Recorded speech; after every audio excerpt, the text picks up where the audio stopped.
I wasn't supposed to stop that night. I was 2 minutes late to a burglary alarm and my sergeant hated late, but the scream didn't care about my schedule.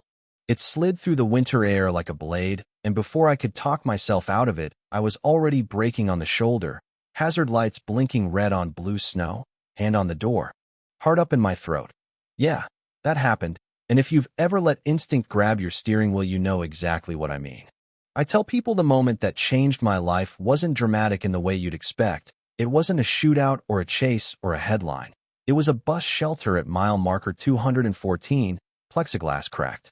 An ad for a payday lender peeling in curls, and a girl the color of moonlight folded up in a hoodie 2 sizes too big, eyes wide like a deer that already knows the truck won't stop. And she made this sound that wasn't really a scream, more like a question that hurt. Let me back up a sec. I was on Graveyard in a desert county where the wind can talk you into hearing things, where the radio hisses your name and you answer before you think, where policy is a long word on a laminated card and the real rules live in the space between your gut and the next bad decision. The call on my MDT was a motion sensor at a strip mall jewelry store, probably a cat, probably a banner flapping, the kind of thing you clear with your headlights and a shrug. So when I heard that sound, I almost kept rolling. Almost. Except she lifted her face, and for a second I swear I saw my kid sister in those eyes. The same stubborn glint, the same dare, like. And she shrank into herself like she'd learned to do it fast, like she'd learned it from someone who'd made her practice, and I softened my voice without thinking. Hey, you okay? And she said she was fine, which we both knew was a lie, and I said I had a spare blanket in the cruiser, and she flinched when I pointed. And I heard myself say the thing you're not really supposed to say. You're safe with me. We'll take it slow. We'll figure it out. And she shook her head hard enough to make the hood slip, and that's when I saw the bruise along her jaw, yellow edged with green, the kind of bruise you don't get from tripping. Names matter. But that night, I didn't need hers to know the shape of her story. Still, I asked, and she licked a split lip and said June, like the month. And I asked if she wanted to sit in the warm for a minute, and she told me she couldn't. There'd be trouble if she got in a cop car. There'd be eyes. There'd be questions. There'd be a man in a house with a porch light that never turned off because control needs to see what it owns, and I realized I was counting her breaths because they were too shallow. I radioed that I'd be delayed on the alarm, minor roadside assist, and the dispatcher gave me a pause that meant I'd owe her a coffee, and I opened the back door and just waited, not talking. Her behind the cage. That's the rule. Everyone rides in the back, and I hated the way it looked, this kid framed like a suspect. Which threw me because no one had called me that. Not ever. And maybe I wanted to be the kind of man someone could say that to without flinching. She told me pieces, not in order. Like a radio you keep twisting trying to catch the station, a town 2 hours east, a mother who worked nights, a boyfriend who didn't like questions, a bruise that wasn't the first. The one that says this is going to cost you, and you're going to pay it anyway. Policy says you call it in, you wait for a supervisor, you take the report. You hand the human to the machine that was built to process her. But the machine was slow and public and sometimes cruel, and June kept watching the road like a tail might roll up any minute. Past the diner where all the guys your dad warned you about drink coffee and plan favors. Past the county line where my radio starts to sound like the ocean, toward a shelter I knew by rumor. A place run by a woman who'd once been the story June was trying to escape. I told myself I'd explain it later. I'd write the report in a way that told the truth without getting me fired. I'd take my lumps, and I kept glancing at June in the mirror just to make sure she was still there, not vanished like a trick of light. Halfway there the twist I didn't order showed up. Red in my mirror, not 1 unit, but 2. Lights painting the snow with a Christmas that didn't feel holy. And the radio finally found me. Unit 12. Why are you off route? Why are you southbound? Why is your MDT silent? And my sergeant's voice wasn't angry so much as tired. The tired of a man who's watched good intentions skid on black ice. And the one where I keep driving and make myself the story. And I heard June whisper, don't stop. Not to me exactly.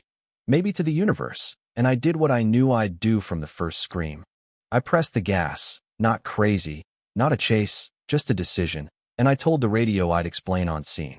The shelter didn't look like safety. It looked like a church that ran out of money. One light on. A cross missing a nail. And a woman with streaked gray hair stepping out like she'd been waiting. And this is the part that'll sound made up, but it isn't. She looked past me and straight at June and said her real name.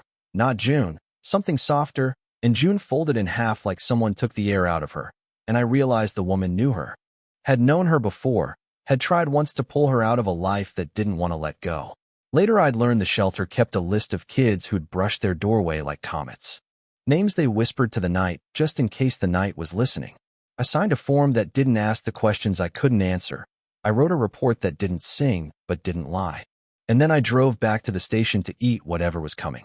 Internal Affairs wears the same cologne everywhere, that mix of coffee and copy paper and disappointment. And they asked if I understood that I'd crossed a boundary, and I said yes. And they asked if I believed I'd done the right thing, and I said I believed I'd done the necessary thing. And when they were done, I walked out with a letter in my file and a schedule no one wanted, doubles, weekends.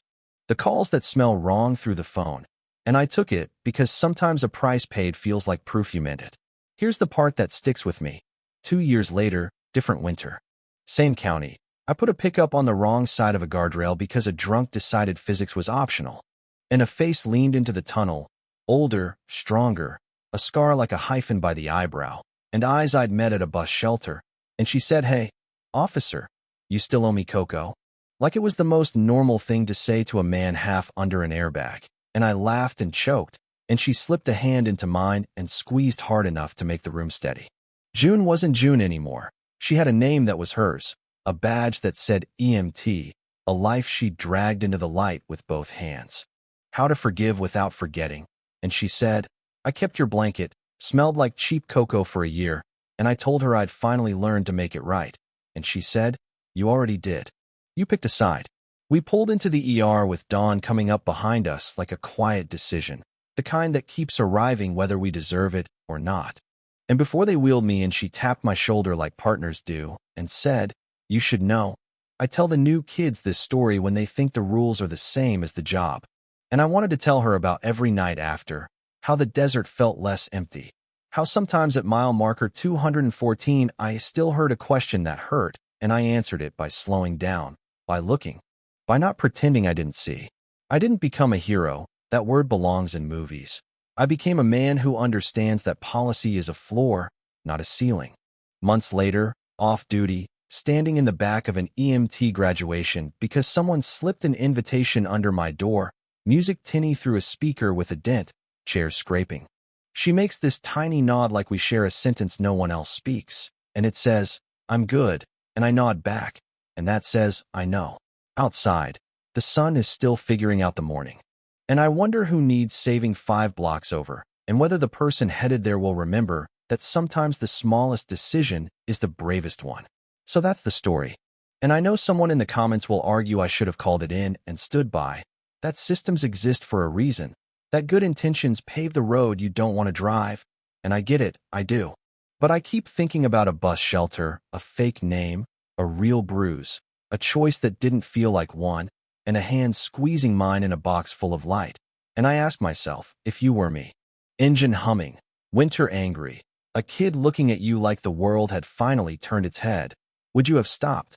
Would you have kept going when the red lights bloomed? Would you have saved her? You know what I mean? Watch now to find out how this heart-wrenching encounter turned into an unforgettable bond. Leave a comment below. Would you have saved her? 34. 36. Don't forget to like, subscribe, and hit the bell for more stories about justice, second chances, and the people stuck in between.